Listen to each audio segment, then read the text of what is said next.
দুধ খাওয়াইছিলাম। হ্যালো, আমি আরিস। আর আমি বাইরে এলাম ঘুরবার নিকে। যাওয়ার টাইমে যে বললাম কোথায় হইলো, বডি গার্ড হিসেবে লগে নিয়ে এলাম। যাওয়ার টাইমে দেখি কিরে ভালো রাস্তাটা ভাঙছে কেমনে, টানচায় দিয়ে ভাঙ্গা নাই সঙ্গী ভাই বলে খুঁজছে তো ভাঙ্গাটা পার হয়ে দেখি একটা পিলপিলি। কিরে এরে পিলপিলি কি করে আন্দি ও শিখাইছে আমাকে নিবার নিকে। পরে দেরি না করে পিলপিলিতে বয়ে বললাম। পরে পিলপিলিতে বইতে না বইতে পিলপিলি ছাইরা দিল। তো ছাড়তে না ছাড়তেই আবার খারিয়ে বললাম।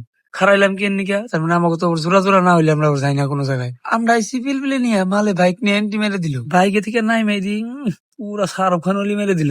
শাহরুখ খান অলি মারাও শেষ, গাড়ি ধরে গাড়িতে বইয়ে নিয়ে যাওয়া দিলাম। গাড়িতে বইতে না বইতে বাজার পেয়ে গেলাম আমরা। বাজারে ভাবছিলাম যে দুনিয়ার হরিং এর বাচ্চা দিও, হরিং এর বাচ্চা তো দূরেই থাক, একটা বালের বাচ্চাও নাই। পরে মন খারাপ করে যাওয়া ধরলাম। তো যাতে যাতে একটা কথা কই, আমরা আজকে অনেকে গেছি তা একবারও কিন্তু কই নাই আন্তরিক। আমরা গেছি আজকে গয়ে গেছে স্টেশনে। তো নর আজকে স্টেশনে যে কি কি করি সব দেখাম। তো এখন আমরা পিলপিলি থেকে নেমে স্টেশনে যাওয়া দিলাম। তো স্টেশনে আমরা কেরা কেরা আইসি তো এখন দেখামু। আশিক আইসে, জিয়ারুল আইসে, মমিনুল আইসে, আর এটা হলো আমি আরিস। তো ব্যক্তিতে ফুর্তি করতেছি আর ভাবতেছি আমি কত ফটো উঠাম। তো মা তাকাই যেতেছে ওকে ফটো ওঠার পোস্ট দেখে। এটা কোনো ফটো ওঠার পোস্ট হইলো কসে দেখি ওকে ফটো ওঠার পোস্ট দেখে আমার রাগ উঠে গেছে। তারপরে আবার একটা দিছে উল্টেন মাঝে দিয়া পাইছে সেখানে দুঃখ। পরে দিয়ে আর একটা এবার চোরকে নাগাল ঘুরতেছে কসে দিই ইংনা জ্বালা কি সহ্য হয়। পরে ওকে সার্কিস মার্কিস দেখে গেলাম নো বাড়ি বিলে যাই গে। পরে যাওয়ার টাইমে দিয়ে যাবার একটা ভুরুঙ্গি ধরলো। পরে দিয়ে ভুরুঙ্গির মেলা পেটে খি দেয়। পরে ভুরুঙ্গির হইস করলাম কি খাবি, কয় দুধু খামু। করলাম দুধু কোনে পাম, কয় সেরা মেশের দুধু খামু। ভুরুঙ্গির পেটে খিদা দেখে মহব্বত লাগলো, তাই আশিকরে জুরমুর করে ধরে আশিকের দুধু খাওয়াই দিলাম।